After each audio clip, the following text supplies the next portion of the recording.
Welcome participants to Warrior University, an online platform for curriculum-based education. Today, our class will be on on Advocacy Resume. And our presenter today is our very own Shamanica Wiggins. My name is Dominique Goodson. I am the Dean of Warrior University. And now I will hand it over to Ms. Shamanica Wiggins. Well, hello everyone. As Dominique introduced, I am Shamanica Wiggins, and I am the media and marketing intern here at the Sickle Cell Community Consortium. And I'm very excited to be with everyone today and present on building an advocacy resume. So let's get started.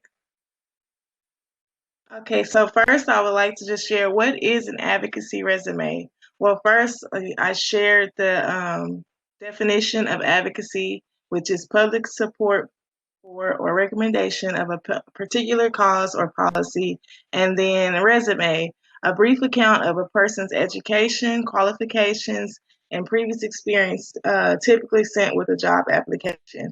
So basically, an advocacy resume is a resume that details your advocacy experience and the things that you feel qualifies you as an advocate. Also, your education, degrees that you may have had. Okay, so why should you have an advocacy resume? I didn't start my resume as soon as I started advocacy, so it's like a possibility that I've forgotten some things that I've done because I've done a lot. So for everyone else to avoid that, you want to, keep a record of it and make sure that you're adding to your resume as you do things. It's important to have one because some clients or some opportunities pay more if or are willing to work with you and work with you on more things if you have an impressive resume. It also helps maintain a polished and professional image.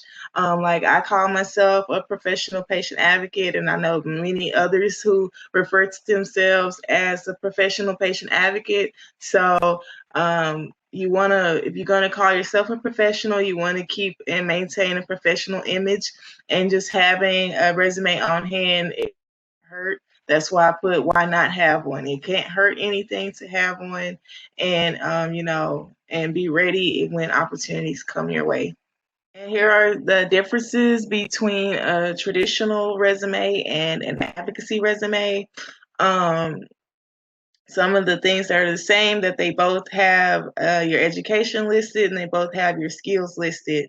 But on a traditional resume, you list your employment history and job, workforce, employment history, and then it's typically one page. But on an advocacy resume, you don't need to include your work history unless it directly ties into advocacy. But if it's just, retail jobs or jobs that just have nothing to do with advocacy, you do not need to include those jobs. And also, advocacy resumes are also commonly referred to as a CV. CV is a Latin word that I can't pronounce, but it just means the overview of a person. Like this is this person's overview of their career. And that's why an advocacy resume can be longer than a page, because it's really hard to condense everything that can go onto these things into one page. And here are do's and don'ts of an advocacy resume. I'll do the do's first. Well, I'll do them do's and don'ts at the same time. You do want to make sure that your name and title stand out, and don't make your name the same size and or font as the rest of your document. You want your name and title to stand out, so who's ever reviewing your resume knows exactly who this resume belongs to, and it's no need to look for it if it's it blends into the document. You want to share your skills in a paragraph format. Typically on traditional ones, you share it in a listed format, but that's not, in my opinion, how you should do it. On the advocacy resume, you want to list it in a paragraph format. It also just shows a little more character, and it just, it's a great way to open up the resume as a way to introduce yourself. You want to make sure that you list all of your advocacy experience, but when you list it, you don't want to list event that you've attended, like conferences and conventions. If you were just an attendee at the event, it's no need to put it on your advocacy resume. But if you played a role in planning the event or speaking at the event, then definitely include it on your resume. You also want to list all awards that you have received. You worked hard for it to get that, put that on there. Companies and stuff like to see that a person is also awarded. And also, something that I didn't list on the do's or don'ts, it's on my example, but I think I should share it here. You also, if you have been published in any kind of articles or white papers or recorded any media like videos for a pharmaceutical company or for a campaign, you want to list that on your advocacy resume as well. That looks nice as well. I have that on mine and I will show mine later. Um, you also want to list all of education, titles, and certifications that you have. You worked hard to get this kind of stuff, so don't leave it off. Make sure that it's included on there. You want to update your resume in real time. Like myself, after I finish an event, I go into my document and add it directly to my resume. Like I said earlier, when I finish this, now that I've done it, I will go in and add it to my resume.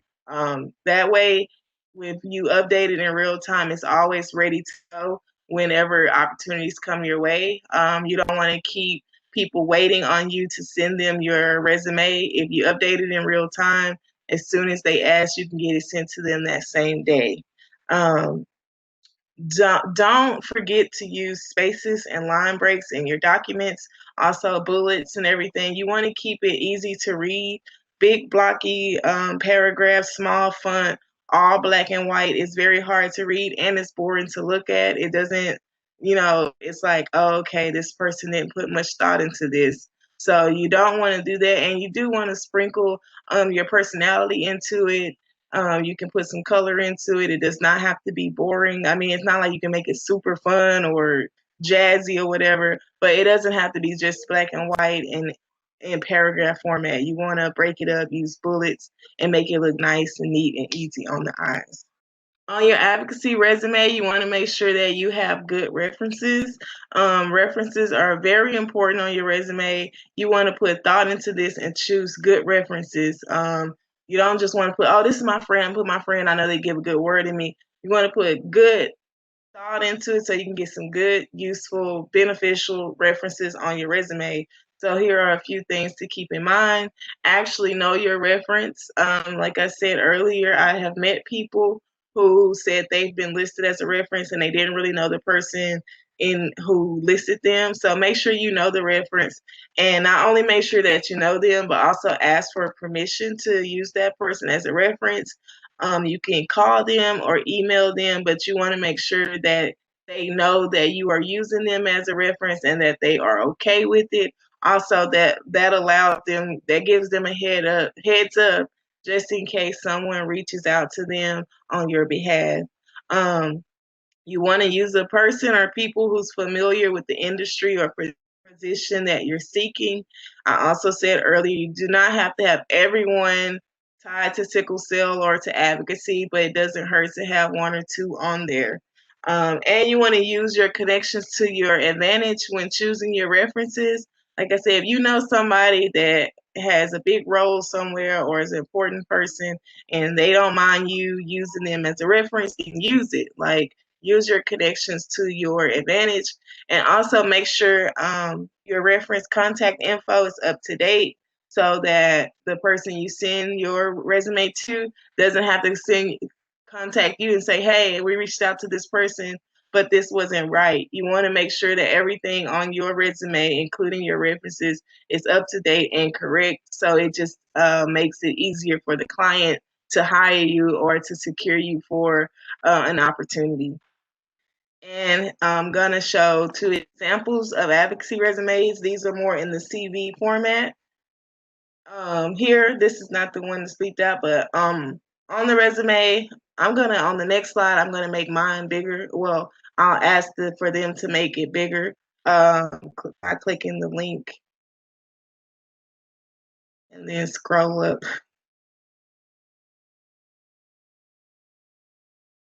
Oh, okay, we're doing it this way.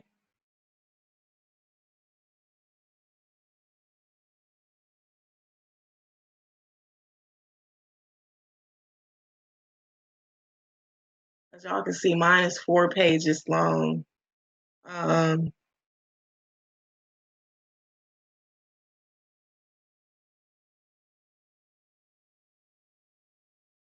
Okay.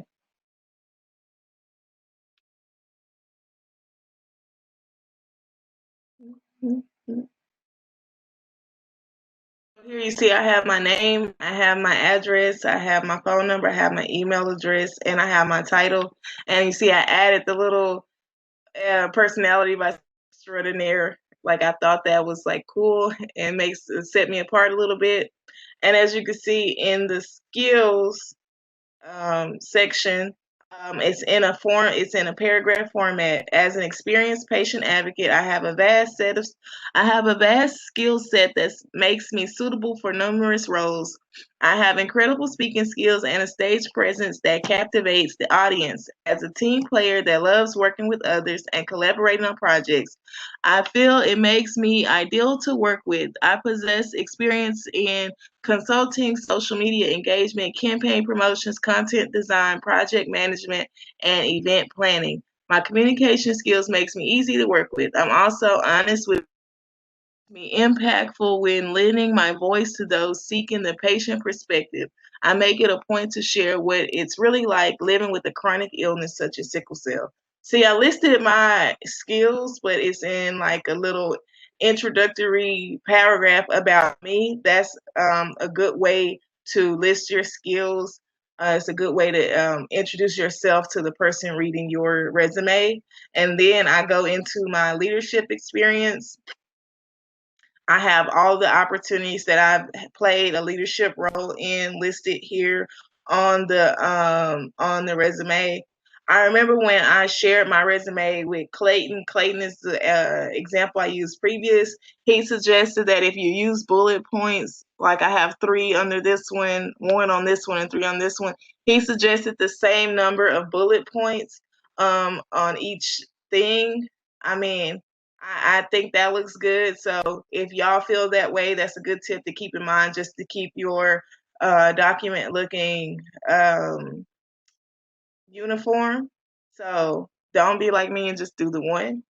Okay, we can go down, but this is my leadership experience that I have listed.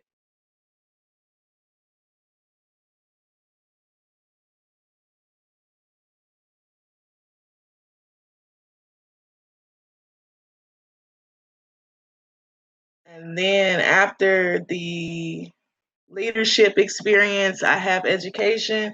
I attended Texas Tech University, and then I have my awards listed. Like I said, if you have awards, you want to list your awards on your resume or your CV. And you also, if you are like me and you speak at events, you want to list those on your resume as well. And that includes, like, if you were speaking at your church, if your church recognized you as a speaker and gave you time in front of the congregation, add your speaking engagements, where they happened and what year that it happened. Don't just put it. You need to like have what it's associated with or where it was at.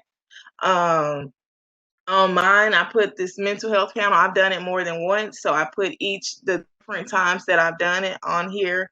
And yeah, so you want to add all of your speaking engagements on your resume if you are a speaker. If you do consulting, you want to, if you do all consulting, you would put consulting experience and put all the different platforms and stuff that you've consulted in, you know? So whatever your main thing is, put all of your experience on it. You can scroll down or go to the next one.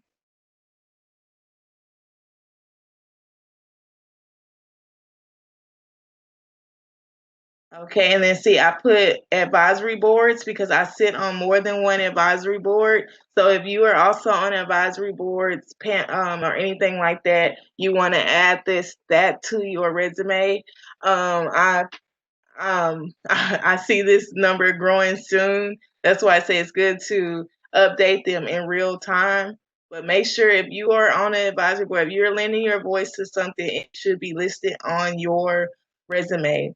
And then below that, I have publications and media. I am published in a white paper, and I've also had the chance to interview the CEO of Global Blood Therapeutics in a video series that is on YouTube.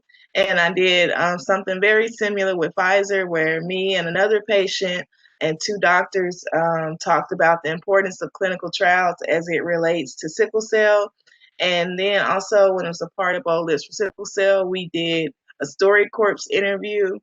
And one thing I think is so cool about this is that it's on record at the Library of Congress in DC. So that's really cool. And oh, that's the perk to join the consortium. I got to do that opportunity. We got to do the opportunity because we were partnered with the consortium and they were seeking individuals to do these interviews. And now that is something great that I got to add to my resume. And then after publications and media, I have my professional affiliations.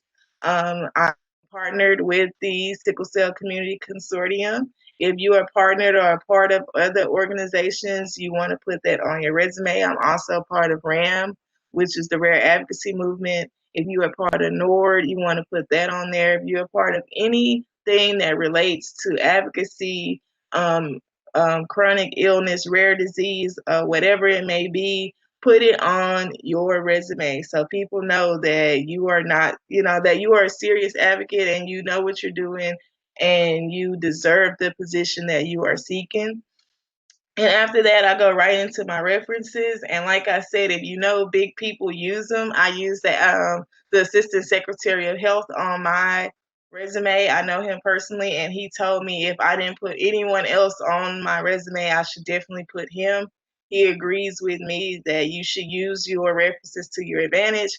And then can we show the rest of my references because I'm pretty proud of people that I've selected as my references. I have Dr. Lakia Bailey. I mean, she's like one of the main big reasons of my advocacy kickstart. And then you see, I have someone from the pharmaceutical industry as a reference. And then Louis, he is from it does a lot of philanthropy. He has his own um, book publishing company, and he's a great person. So these are all great people that I'm happy to have as my references. And like I said, I put a lot of thought into it. I have, my big government guy, I have someone directly from the sickle cell world, I have someone from the industry, and then a person from, a regular company, that I know. So you want to put thought into your references, and I'm pretty proud of my resume. It has been good for me, and I've gotten a lot of good reception to this resume. So I hope this was helpful. Um, I would like to say thank you to the consortium for asking me to share this information with you guys. I would also like to say thank you to everyone who tuned in and listened. Here's my contact information. I think you can't see my email that good, but my email address is swa.advocate@gmail.com. And here's all my social media info. If you haven't already, you can hit me up on social media. And yeah, now if anyone would have any questions or comments or anything, that would be the time. This would be the time for that. So thanks, everyone. Thank you, Shamanica. Now the time that we will be accepting questions. Please put your questions in the chat box, and then I will ask the presenter as the questions come in at the chat box. Once again, if you go to the right corner of it, you should see a little box that says chat. Click that. It will tell you you are able to chat all. Please click chat all, and type in your question to the chat box, and I will respond the question to the presenter. Thank you so much, Shamanica. This was a great presentation. Thank you. Thank you. Like I said, thanks for having me and allowing me to have this opportunity to share with the community. You are welcome. Thank you for presenting. Okay, let's go to the chat box. Okay, I see the first one. Okay. Is there such a thing as too many references? In my opinion, yes and no. I don't think I would put more than five, because I could have kept going, but I think a solid, 3 to 5 is good enough. But I think you should have no less than three. Great question. Or another thing, if you have references that are better for whatever it is that you may be doing, just change it. You can just quickly edit that reference in if you feel that person would be better for that position. What if you don't have any references? Well, if you're just starting, you can list that in your skills at the beginning. But I think almost everyone should have at least one person, two people that they can put as a reference. Chiffon, you have references.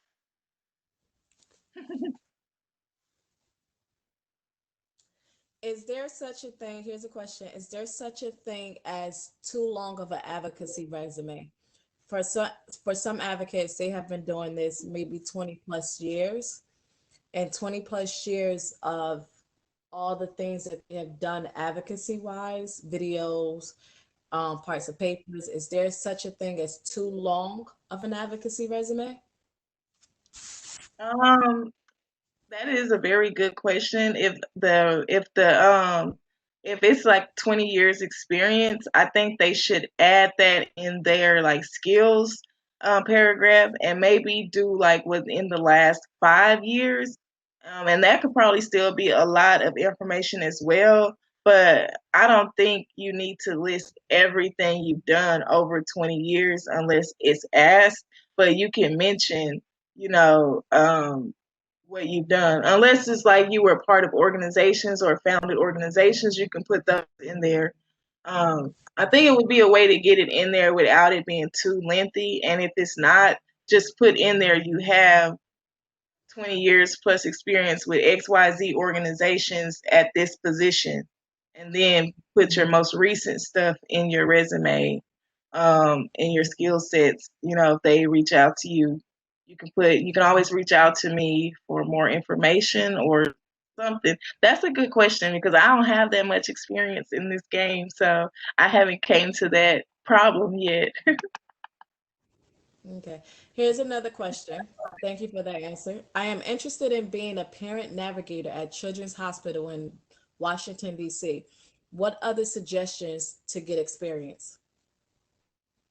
Like to become a navigator or just advocacy experience as a whole. To become a parent, to becoming a parent navigator? Both. Oh, well, with the parent navigator, if that is hospital, you should reach out to the hospital, and see what the qualifications are, what are the requirements, and what's the application process. Once you get that information, if you don't have the qualifications or meet the requirements, work on getting those qualifications or meeting those requirements. Also, if you know other parent navigators, reach out to them and ask them what steps did they take exactly to get in that position. And then when it comes to getting other experience, I always tell people that they should attend local sickle cell events in their areas, and attend national conferences. Networking is always a great way to meet people and gain new experiences. And also, shameless plug, you can partner with the Sickle Cell Consortium, become a partner member, and that opens you up to more opportunities to work on projects and sit on committees and everything like that. I've been a partner. I meant to share that I've been a partner since 2016. So I've been here since pretty much the beginning, close to the beginning, and it has helped a lot with my advocacy career. So is what I would suggest. Reach out to the hospital, find out the requirements and qualifications. If you don't have them, work on getting them. Also reach out to if you know any current parent navigators and to get tips from them. And then just, attend sickle cell events, attend workshops, attend webinars such as this one. And if you have the time and want to credential and partner with the Sickle Cell Community Consortium.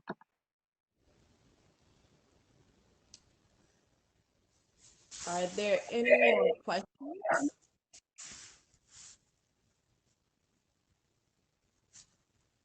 Well, we would like to think if that is all the questions that we have.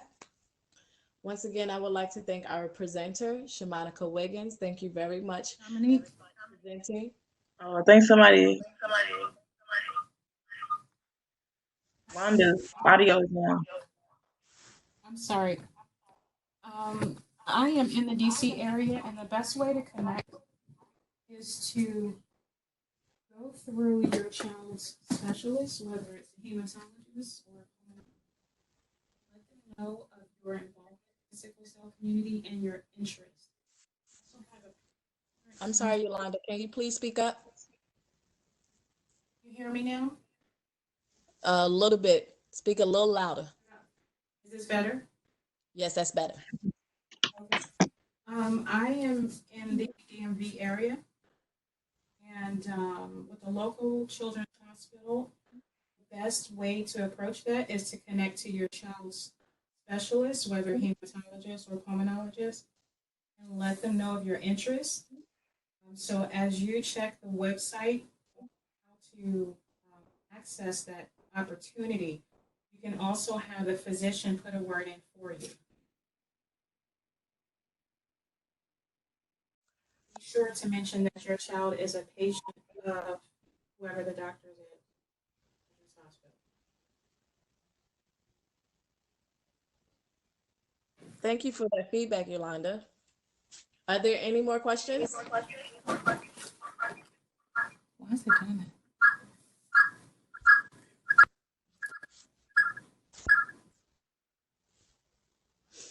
All right, since there are no more questions, once again, we would like to thank, I think we have one more question. We're going to take one more They asked, question. how do they get in touch with Yolanda? Yolanda, can you share your contact information in the chat box?